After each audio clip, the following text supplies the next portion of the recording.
오늘도 하나님의 은혜가 저와 여러분에게 함께하기를 기원합니다. 오늘도 하나님의 백성이 일상을 살아갈 때 주의해야 할 부분들을 말씀하십니다. 정말 사소한 부분들인데 말씀하시는 이유는 가르쳐주지 않으면 모르기 때문이고 안 하기 때문입니다.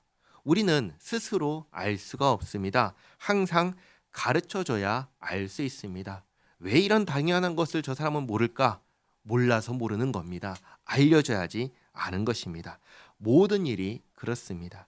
아는 사람만 할 수 있고 모르는 사람은 할 수가 없습니다. 그래서 일일이 다 가르쳐 줘야 하는 것입니다. 1절에 내 형제의 소나 양이 길 잃은 것을 보거든 못 본 채 하지 말고 너는 반드시 그것들을 끌어다가 내 형제에게 돌릴 것이요. 길을 잃은 소나 양을 보면 어떻게 하라고 하십니까? 주인에게 데려다 주라고 하십니다. 그런데 만약 주인이 너무 먼 곳에 살면 어떻게 해야 할까요? 2절에 내 형제가 내게서 멀거나 또는 내가 그를 알지 못하거든 그 짐승을 내 집으로 끌고 가서 내 형제가 찾기까지 내게 두었다가 그에게 돌려줄지니. 멀리 있으면 주인이 멀리 있으면 보관하고 있다가 주인에게 돌려주라고 하십니다.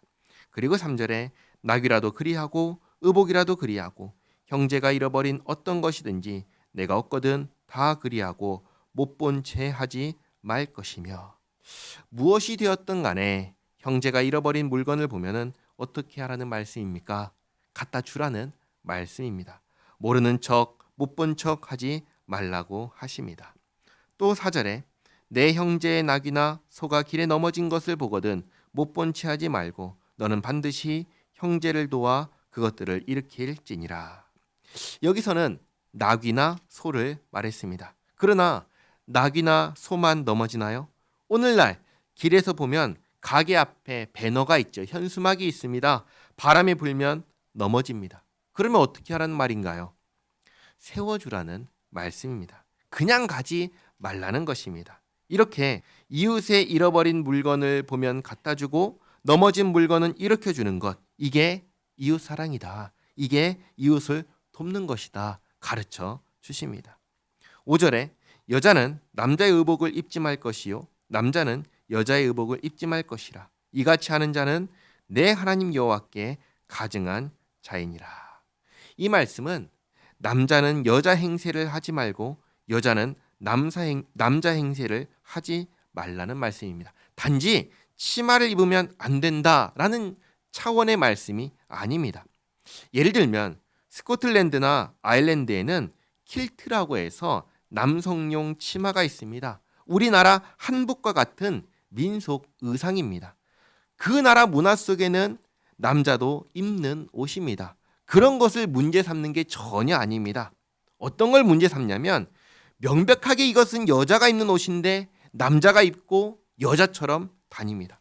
이 옷은 명백하게 남자가 입는 옷인데 여자가 입고 남자처럼 행세하며 다닙니다.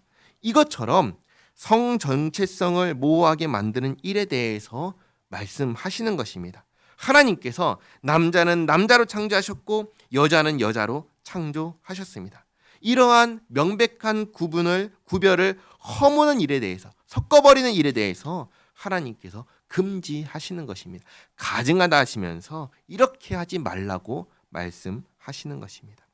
다음으로 6절에 길을 가다가 나무에나 땅에 있는 새의 보금자리에 새 새끼나 알이 있고 어미새가 그의 새끼나 알을 품은 것을 보거든 그 어미새와 새끼를 아울러 취하지 말고 어미는 반드시 놓아줄 것이요 새끼는 취하여도 되나니 그리하면 내가 복을 누리고 장수하리라. 별것 아닌 것처럼 보이는 일인데 하나님께서 새끼나 알만 취하고 어미는 놓아주라고 하십니다. 다 잡아버리면 멸종하기 때문입니다. 8절에 내가 새 집을 지을 때 지붕에 난간을 만들어 사람이 떨어지지 않게 하라. 그 피가 내 집에 돌아갈까 하노라.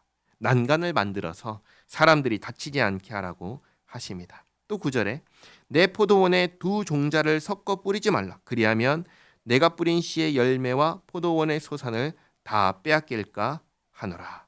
이것은 예를 들면 한 밭에 포도와 복숭아 씨를 같이 뿌리지 말라는 것입니다. 예를 들면 그런 겁니다. 잘해야 한 종류나 날 것이고 잘못하면 둘 다 죽어버릴 수 있기 때문입니다. 그래서 섞어서 씨를 뿌리지 말아라 말씀하신 것이고 10절과 11절에서도 너는 소와 나귀를 결의하여 갈지 말며 양털과 배실로 섞어 짠 것을 입지 말지니라. 이게 이렇게 하면 균형이 맞지 않기 때문에 하지 말라고 하십니다. 12절 너희는 너희가 입는 겉옷에 내 귀에 술을 만들지니라. 민수기를 보면은 이 술이 무엇을 의미하는지 알 수 있는데요. 민수기 15장 38절 39절 말씀을 제가 읽어드립니다. 이스라엘 자손에게 명령하여 대대로 그들의 옷단 귀에 술을 만들고 청색끈을 그 귀의 술에 더하라. 이 술은 너희가 보고 여호와의 모든 계명을 기억하여 준행하고 너희를 방종하게 하는 자신의 마음과 눈의 욕심을 따라 음행하지 않게 하기 위함이라. 아멘. 그러니까 그냥 장식을 하라는 말씀이 아니라 하나님의 말씀을 기억나게 생각나게 하기 위한 목적으로 달라고 하신 것입니다. 이렇게 일상 속에서 신경 써야 하는 부분들을 살펴보았습니다. 이렇게 꼼꼼하게 알려주셔야 우리는 할 수 있습니다. 알려주지 않으시면 우리는 우리에게 익숙한 대로 편한 대로 내 마음대로 합니다. 그러나 우리는 내 마음대로 살아서는 안 됩니다. 혹 내 마음대로 산다 하더라도 분명한 기준을 가지고 그 기준 안에서 살아야 합니다. 다르게 말하면 하나님의 말씀을 가지고 살아야 합니다. 나에게 익숙하고 편한 것보다 하나님께서 원하시고 기뻐하시는 일을 가르쳐 주신 대로 행하며 살아가는 우리 모두가 되기를 바랍니다. 기도하겠습니다. 좋으신 하나님, 오늘 우리가 생각하지도 못했던 부분들까지 세세하게 가르쳐 주셔서 감사합니다. 우리가 살아가는 일상 속에 주님께서 말씀하신 부분들을 실제로 적용하며 살기 원합니다. 특별히 이웃을 사랑하는 부분에서 실천하며 살게 하옵소서.